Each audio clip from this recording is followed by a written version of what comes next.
নমস্কার বন্ধুরা, কেমন আছেন সবাই? আশা করি আপনারা সবাই ভালোই আছেন। দেওঘরে আজকে আমাদের লাস্ট দিন। তা আজকে আমরা সকাল সকাল এখন বেরিয়ে যাচ্ছি ঘুরতে। এখন সকাল 7:30 মতো বাজে আর আমরা সবাই রেডি হয়ে বেরিয়ে পড়েছি। এখান থেকে এখন আমরা অটো করে যাব ত্রিকুট পাহাড়ে। এই ত্রিকুট পাহাড়ে যেতে প্রায় 30 মিনিট মতো সময় লাগবে। দেওঘর থেকে প্রায় 10 কিলোমিটার দূরে এই ত্রিকুট পাহাড় অবস্থিত। আর এই পাহাড়টির 3টি শৃঙ্গ রয়েছে, তাই এর নাম ত্রিকুট রাখা হয়েছে।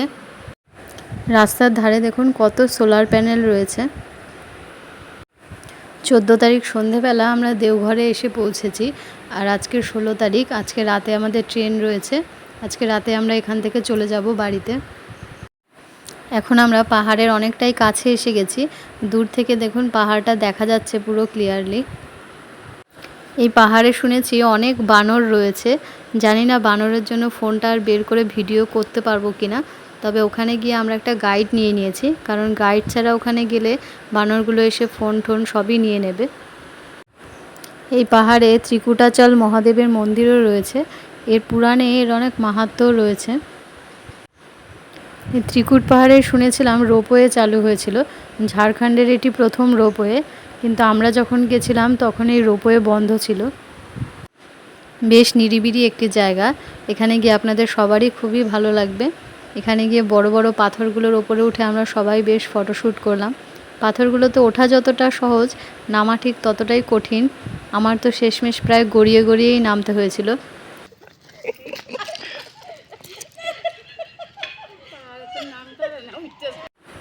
পাহাড়ের গায়ে এখানে সুন্দর করে সিঁড়ি করা আছে, তাই এখানে উঠতে খুব একটা কষ্ট হবে না।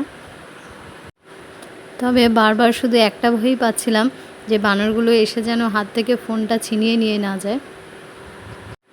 আমাদের গাইড বারবার করে বানরগুলোকে তাড়িয়ে দিচ্ছিল, তাই বানরগুলো যখন একটু দূরে যাচ্ছিল তখনই একটু ফোনটা বের করে ভিডিও করেছি। ফেরার পথে এখানে একটা দোকান থেকে আমরা এখন পেড়া কিনতে এসেছি। এই দোকানের পেড়া শুনেছি ফেমাস।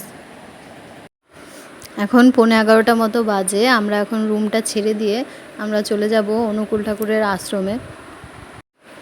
হোটেল থেকে বেরিয়ে আমরা একটা টোটো করলাম।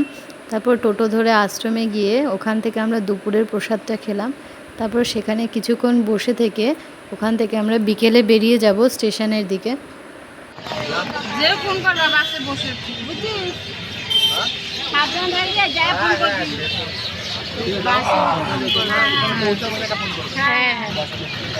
ঠিক আছে, টাটা। হ্যাঁ,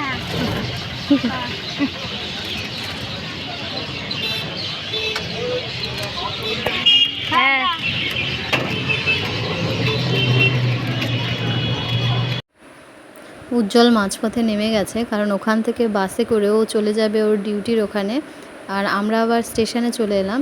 রাত 10টার পরে আমাদের ট্রেন রয়েছে এখান থেকে। এখন বাজে 10:20 আর আমাদের ট্রেন এসে গেছে। আমরা রাতের খাবারটা কিনে নিয়ে ট্রেনে উঠে গেছি। এখন বাজে রাত 2:30 আর আমরা দক্ষিণেশ্বর স্টেশনে নেমে গেছি। এখান থেকে ক্যাব বুক করে আমরা বাড়ি চলে যাব। রাতের টাইমটাতে ক্যাব পেতে একটু অসুবিধাই হচ্ছিল। যাই হোক, 2-3টে ক্যাব ক্যান্সেল হয়ে তারপর ফাইনালি আমরা আমাদের ক্যাব পেয়ে গেছি। আমরা যখন বাড়ি ঢুকলাম তখন দেখলাম 3:15 মতো বাজে। আর সবাই খুব টায়ার্ড ছিলাম ওই দিন। তারপর তাড়াতাড়ি করে শুয়ে পড়েছিলাম। পরের দিন সকালে আমার মা চলে গেল, আর শাশুড়ি মা একটু এগিয়ে দিয়ে আসতে যাচ্ছে, একবারে বাজার করেও ফিরবে। যাই হোক, আর আজকের ভিডিওটি যদি আপনাদের ভালো লেগে থাকে চ্যানেলটিকে প্লিজ সাবস্ক্রাইব করে দেবেন। ধন্যবাদ।